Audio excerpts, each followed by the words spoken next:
चलिए dear student, start करते हैं अब अपनी वीडियो को दोबारा से वहीं से। तो आज हम स्टार्ट करने जा रहे हैं राउल्ट्स लॉ। ठीक है, ये एक तरीके से एप्लीकेशन ही है हेनरी लॉ की। जो हेनरी लॉ था उसी की एक तरीके से एप्लीकेशन है। चलिए जल्दी से स्टार्ट कर देते हैं अपनी इस वीडियो को कि हेनरी लॉ के बाद जो हम राउल्ट्स लॉ समझने जा रहे हैं वो किसके लिए है। For the mixture of volatile mixture, अगर हम कुछ इस तरीके का मिक्सचर बना रहे हैं जो वॉलेटाइल हो। वॉलेटाइल मैं आप लोगों को बता चुका हूं कि वॉलेटाइल मिक्सचर कैसे होते हैं और नॉन वॉलेटाइल मिक्सचर किस तरीके से होते हैं।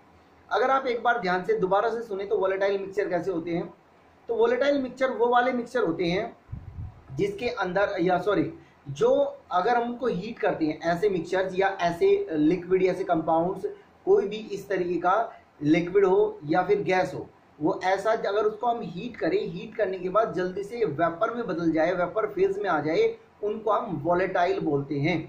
अगर नॉन वॉलेटाइल की बात करें तो नॉन वॉलेटाइल ऐसे होते हैं जिनको अगर हम हीट करते हैं तो हीट करने के बाद वो क्या नहीं होते, वो वेपर फेज में नहीं बदलते, उनको हम बोलते हैं नॉन वॉलेटाइल सॉल्यूशन या non volatile liquids, non volatile solid. कुछ सॉलिड भी आप जानते हैं, कुछ सॉलिड आपको पता होगा कि कुछ सॉलिड भी ऐसे होते हैं अगर हम उनको हीट करें तो हीट करने के बाद वो किसमें बदल सकते हैं, वो लिक्विड में वेपर में बदल सकते हैं। तो उनको भी हम किसको में रखेंगे, उनको भी हम रखेंगे वॉलेटाइल में और नॉन वॉलेटाइल की कैटेगरी में।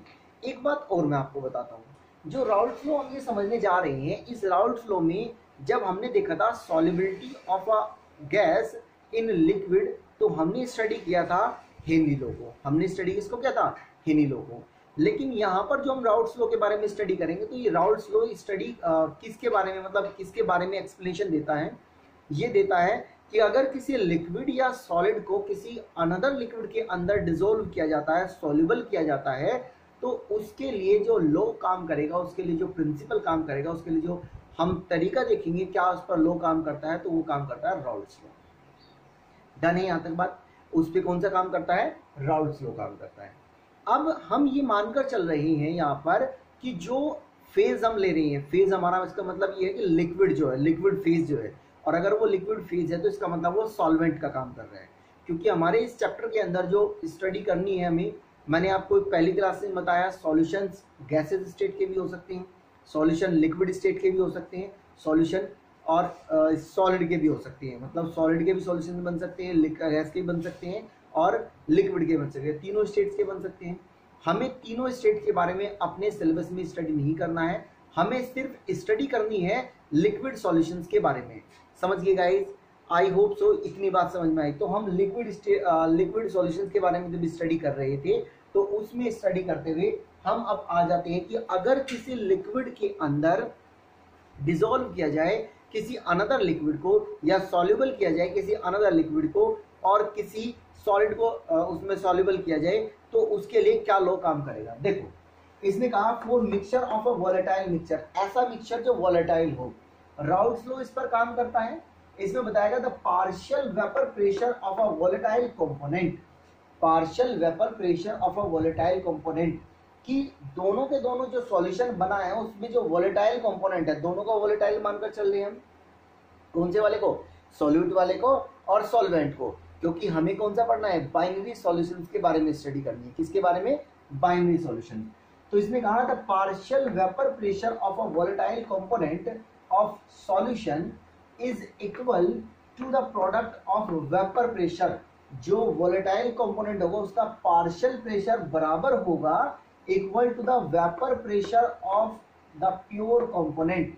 मतलब कि अगर हम सॉल्यूट का ले रहे हैं वेपर प्रेशर, राउल्ट्स लॉ के अकॉर्डिंग, अगर सॉल्यूट का ले रहे हैं वेपर प्रेशर सॉल्यूशन के अंदर, तो उसका पार्शियल प्रेशर, और सॉल्यूट को अगर सॉल्यूशन में मिलाने से पहले उसका कोई वेपर प्रेशर होगा उसकी प्योर स्टेट में, मिलने के बाद तो वो मिक्सचर हो गया, मिलने के बाद तो उसमें वो मिक्स हो गया सॉल्वेंट में, लेकिन जब वो अलग था, मतलब अपनी प्योर स्टेट में था, तब उसका वेपर प्रेशर। तो यहाँ पर इसी के बारे में बोला गया है, product of the vapour pressure of pure component, मतलब जब वो प्योर था तब, and mole fraction in the solution, और उसी का ही मोल फ्रैक्शन सॉल्यूशन के अंदर कहलाता है आपका राउल्ट्स लॉ। ये राउल्ट्स लॉ कई बार पूछा गया है डियर स्टूडेंट, आपको ये बात याद रखनी है, बहुत इंपॉर्टेंट है राउल्ट्स लॉ। तो आपको राउल्ट्स लॉ को याद रखना है, ठीक है। यहाँ हमने देखा कि अगर हम ए कंपोनेंट की बात करनी है, अगर सॉल्यूशन के अंदर दो कंपोनेंट है ए और बी, यहाँ अगर हम ए कंपोनेंट की बात करें तो P A is directly proportional to its mole fraction. Mole fraction क्या गया, तो यहाँ से ये तो स्टेटमेंट हो गया इस तरीके से, यहाँ पर ये प्योर वाली बात, ये डायरेक्ट जो बात, ये पूरा स्टेटमेंट है वो यहाँ से लिखा गया, ये इससे हम ऐसे लिख सकते हैं, उसके मोल फ्रैक्शन के बराबर होता है। डन, ये था ए कंपोनेंट के लिए। मान के चलो बी कंपोनेंट भी है, जो बी कंपोनेंट के लिए स्टेटमेंट होगा, बी कंपोनेंट के लिए काम करेगा। अब अगर हम इसको देखिए, हमने एक देखा था डाल्टन्स वेपर प्रेशर वाला रूल देखा था, डाल्टन्स वेपर प्रेशर वाला हमने 11th में स्टडी किया था। किसमें किया था स्टडी, 11th में स्टडी किया था हमने चैप्टर नंबर 5 में। उसमें क्या था कि टोटल जो प्रेशर था किसी भी कंटेनर के अंदर, उस कंटेनर के अंदर जितने भी कंपोनेंट्स हैं उनके पार्शियल प्रेशर के सम के इक्वल होता है। मतलब अगर दो कंपोनेंट है तो ए कंपोनेंट का partial pressure plus B component का पार्शियल प्रेशर, इन दोनों को सम कर दिया जाए तो टोटल प्रेशर आ जाएगा कंटेनर का। टोटल प्रेशर किसका आएगा, कंटेनर का आएगा। तो यही बात है कि PT is equal to PA plus PB, sorry ये PB है, PA प्लस PB ये हो गया। यहाँ पर अगर हम देखें PA की वैल्यू ये है, PB की वैल्यू ये है, यहाँ हमने ये वैल्यू पुट कर दी और पुट करने के बाद हमने ये ले लिया। अब हमने ये क्या किया है, अगर आपने मोल फ्रैक्शन वाली बात भी समझी होगी तो किसी भी सॉल्यूशन का जो मोल फ्रैक्शन होता है नेवर बी ग्रेटर देन 1 से ज्यादा नहीं होता। तो हमने ये बात मान ली यहाँ पर कि XA प्लस XB जो मोल फ्रैक्शन है उन दोनों का सम 1 है। तो यहाँ से हमने जो वैल्यू निकाल ली, किसकी निकाली, XB की निकाली, तो ये हो जाएगा XB is equal to 1 minus का XA। ये वैल्यू हमने यहाँ से रख दी XB की जगह, एक में कन्वर्ट कर लिया। ऐसा कुछ नहीं है कि मैंने B की वैल्यू रखी थी, आप चाहो तो A की वैल्यू भी रख सकते हो, A की टर्म्स में भी ले सकते हो। मैंने इसको B की टर्म्स में ले लिया, आप चाहो तो इसको A की टर्म्स में भी ले सकते हो। सॉरी, मैंने A की टर्म्स में ले लिया, आप चाहो तो इसको B की टर्म्स में भी ले सकते हो। मैंने इसको चेंज किया, इसकी मल्टीप्लाई यहाँ ये हो गया, इसकी मल्टीप्लाई यहाँ ये हो गया। इसको मैंने PB को यहाँ अलग रख लिया। ये दोनों में क्या कॉमन है, PA note into XA, PB note into XA, दोनों में XA कॉमन है, दोनों का XA कॉमन ले लिया। और ये PB minus PA minus PB हो गया, क्या हो गया, PA माइनस PB हो गया। इसको मान लेते हैं इक्वेशन फर्स्ट, इसको क्या मान लेते हैं, इक्वेशन फर्स्ट मान लेते हैं। अब देखो, तो इस स्टेटमेंट से एक नई बात समझ में आती है कि thus alternatively Raoult's law state that the relative lowering of vapor pressure of a solution containing non-volatile solute, अगर वो नॉन वोलेटाइल सॉल्यूट भी कंटेन करके रखता है, is equal to the mole fraction of solute in the solution. ठीक है, ये statement कि अगर कोई जो सॉल्यूशन है वो लिक्विड सॉल्यूशन है, अगर वो नॉन वोलेटाइल कंटेन करके रखता है तो उसका तो वेपर प्रेशर काम नहीं करेगा, उसका वेपर प्रेशर जो है उसका तो वेपर प्रेशर आएगा नहीं। तो जो टोटल प्रेशर होगा किसी भी सॉल्यूशन का वो सिर्फ सॉल्वेंट की वजह से होगा। दोबारा से सुने बात को, मैंने कहा अगर एक कंटेनर के अंदर, मान लिया कंटेनर है, उस कंटेनर के अंदर आपका एक सॉल्यूट है और एक सॉल्वेंट है। जो सॉल्यूट और सॉल्वेंट में अगर मान के चलो वो सॉल्यूशन नॉन वोलेटाइल सॉल्यूट को कंटेन करके रखता है, नॉन वोलेटाइल सॉल्यूट को कंटेन करके रखता है, इसका मीनिंग ये हुआ कि अगर टोटल प्रेशर कंटेनर का लिया जाएगा तो सिर्फ टोटल प्रेशर कंटेनर का डिपेंड करेगा सॉल्वेंट पर, न कि सॉल्यूट पर, क्योंकि जब तक वो वेपर में नहीं बदलेगा तो प्रेशर क्रिएट नहीं करेगा, और वो तो ऐसा लिया गया है कि वो वेपर में नहीं बदलेगा। सो दैट यहाँ पर ये बात हो गई कि अगर नॉन वोलेटाइल वो है कंपोनेंट है जो सॉल्यूट का काम कर रहा है, तो वो सिर्फ उसमें जो प्रेशर होगा टोटल, वो प्रेशर केवल किसका होगा, सॉल्वेंट का होगा। डन, सॉल्वेंट का होगा। तो यही बात यहाँ पर हुई कि लॉवरिंग ऑफ वेपर प्रेशर, तो वेपर प्रेशर क्या हो जाएगा, घट जाएगा, लोअर वेपर प्रेशर क्या हो जाएगा, घट जाएगा। तो इसने यही कहा है कि lowering of vapour pressure, relative lowering of vapour pressure, relative मतलब comparatively lowering of vapour pressure is equal to the mole fraction of solute.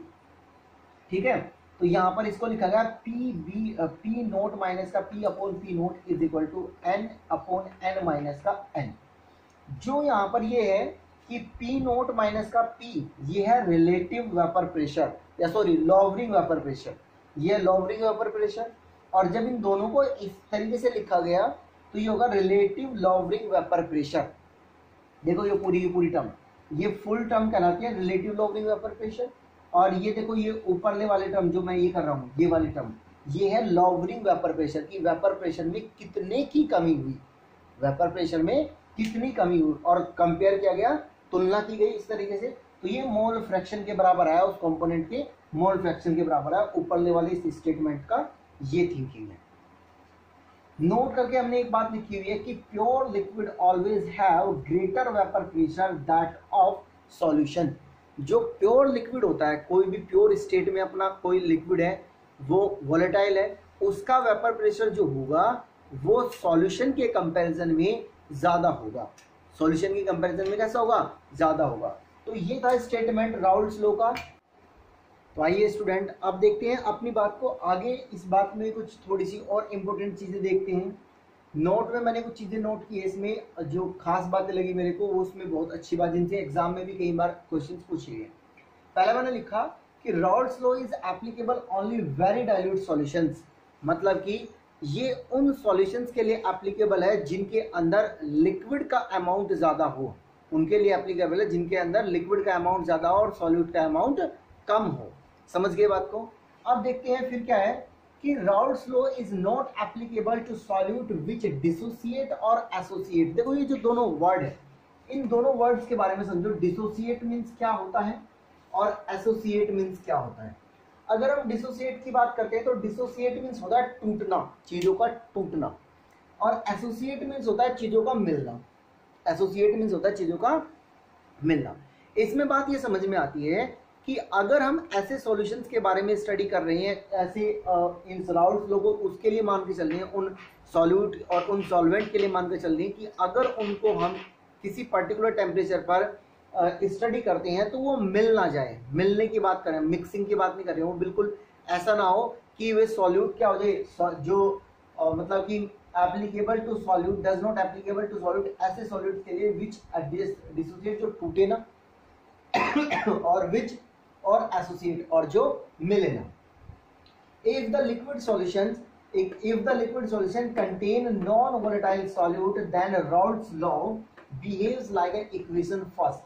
मैंने अभी थोड़ी देर पहले आपको इक्वेशन फर्स्ट लिखवाई थी। इधर कौन सी इक्वेशन फर्स्ट मैंने लिखवाया था इक्वेशन फर्स्ट में आपको कि P A is equal to P A naught into x A, ये लिखवाया था। ऐसे ही P B is equal to P B naught into x B, ये दो स्टेटमेंट लिखवाए थे। इसमें ये है कि अगर वो कैसा कंटेन कर रखती है, वॉलेटाइल सॉल्यूट कंटेन करके रखती है, अगर वो वॉलेटाइल सॉल्यूट कंटेन करके रखती है तो ये काम स्टेटमेंट ये होगा।